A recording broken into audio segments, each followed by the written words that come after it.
The strange thing about ancient civilizations is that right up until the exact moment they stop existing, they are incredibly dedicated to record keeping.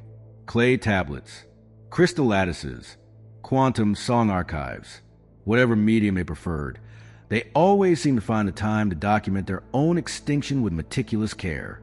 XY knew this well. He had spent the last 3 cycles cataloging the remains of 17 extinct interstellar societies. Every single one of them, without exception, had left behind the galactic equivalent of a brightly colored reminder note that said, in one form or another, do not interfere with Earth. The most recent discovery came from the shattered remnants of the Titian Imperium, one sovereign over 3 spiral arms, now reduced to drifting particulate matter and an unsettling number of perfectly preserved warning plaques. Xwarthal's tentacles sagged as his sensor array translated another crystal matrix. This one had been buried beneath what appeared to be the Empire's primary data vault. Let me guess, he transmitted to his research partner, Nas Beta 9, a quantum consciousness housed in a container that looked suspiciously like a decorative soap dispenser. They mentioned Earth again. Nas Beta 9's casing glowed faintly. Statistically probable. The crystal flared to life, projecting a hologram that had waited millions of years to be seen. A long-dead Titian archivist appeared, their crystalline form immaculate despite the civilization-ending context. XY began his standard annotation process, already knowing the conclusion. To any who recovered his record, the hologram intoned, its voice carrying that universal blend of terror and administrative professionalism.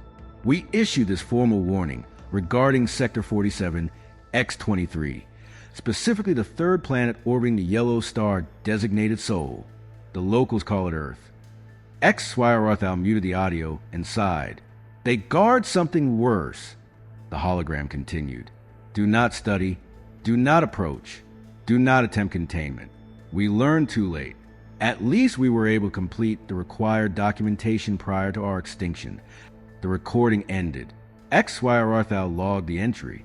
18, he murmured. 18 civilizations. 18 warnings. 18 mentions of something worse. 19, Nas Beta 9 corrected helpfully. You forgot the Proto-Zeta Collective. Oh, right, XY replied. The ones who encoded their warning through interphasic interpretive dance. Yes, hard to forget, XY admitted, adding another file to his ever-growing Earth-related archive. You know what's bothering me? He said. Every one of these civilizations managed to leave a warning. Who pauses in the middle of extinction to finish paperwork? As if summoned by the question, the crystal matrix flickered again. The Titian archivist reappeared. Postscript, the hologram added. For proper archival classification, please file this notice under apocalyptic threats.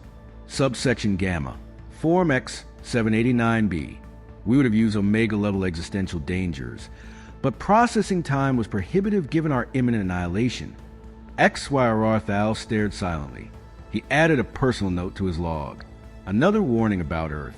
More importantly, why does every extinct civilization use the same filing system? The Galactic Historical Society's archives were becoming strangely entertaining. Assuming one had a taste for apocalyptic bureaucracy, each recorded encounter with Earth followed an eerily consistent pattern, like the universe was running a darkly comedic serial drama.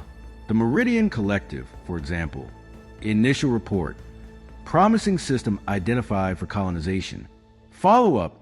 Indigenous species detected. Technologically primitive but unsettling. Final entry. Filed exactly 2 cycles later.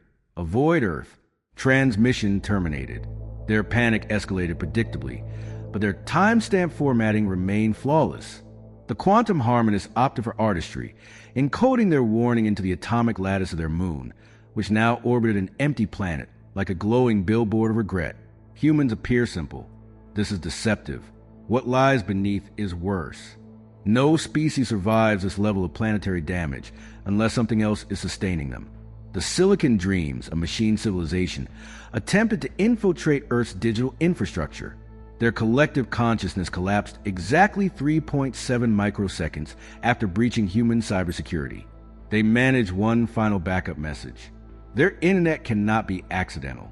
No intelligence would create this level of chaos unless it served a deeper purpose. Reactions across the modern galaxy range from academic fascination to outright denial. Void University's xeno-archaeology department opened a betting pool on what exactly humans were guarding. Current odds favor primordial chaos entity at 3-1, followed closely by the universe's recycling bin at 4-1. Really bad TikTok videos remained a controversial dark horse. The hive mind conclave began long-range behavioral studies.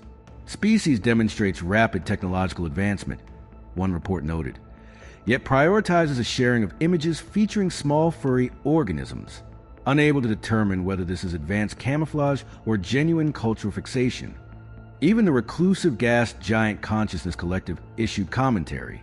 We observe humans expending vast resources to launch objects into space for reasons they describe as because we can. No species behaves so inefficiently unless waste itself is irrelevant. Most troubling was the pattern of outcomes. Every civilization that left a warning had been vastly more advanced than humanity at the time of contact, and yet every one of them was gone. The Galactic Science Academy eventually proposed the least impossible hypothesis. Humans possessed access to something that violated fundamental physical laws. A crystal sphere warning from the Syndicate of Perfect Form summarized it succinctly. We believed their physics was incorrect. It was ours that was incomplete. Their errors are not mistakes. They are containment bars. Earth watching became a popular galactic pastime. Researchers monitored human media, convinced their constant obsession with apocalyptic fiction was suspicious. Only a species accustomed to preventing world-ending events, one analyst concluded, would invent so many hypothetical ones. Eventually, the Galactic Research Council did what it always did. It formed a committee. Leading the expedition was Dr. Zeal, a sentient mass of cognitive gel whose main qualification was being functionally indestructible. Previous achievements included surviving 3 supernovas and 1 exceptionally aggressive food festival. I volunteer because I cannot be killed, Dr. Zeal bubbled cheerfully. Also, my species does not believe in posthumous paperwork. The technology specialist was Quantum Intelligence Unit 359B, who insisted on being called Bob. Bob was selected because he was impossible to hack, largely due to operating on what he proudly described as artisanal code. So badly written no other intelligence could parse it. My obscurity is my shield, Bob announced from his vintage toaster casing. Also, I've reviewed all EarthCat videos for research. Documentation fell to Mex Photon, a being of pure light capable of recording events across multiple dimensions simultaneously, though their footage contained an alarming number of lens flares. I will capture everything in breathtaking 45D, they promised.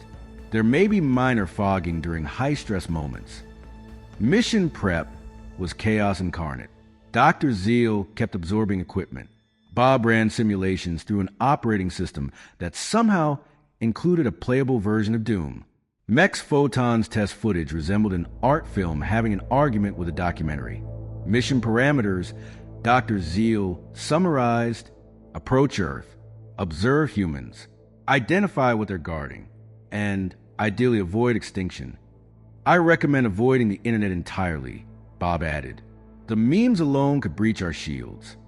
Earth's solar system was unnervingly calm, which made everyone panic. By Jupiter, things got strange. The great red spot blinked. Bob produced toast spontaneously. Mars leaked memes. Orbit brought conspiracy live streams.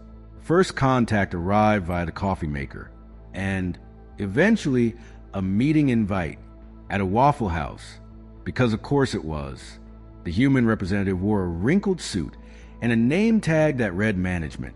Earth isn't guarding something, he explained calmly. Earth is the guardrail. Reality, it turned out, needed chaos, and humans were exceptionally good at providing it. The choice was simple: fix reality and cease to exist, or embrace chaos and help manage it. 3 cycles later, a new warning appeared in the archives. Not crystal, not stone,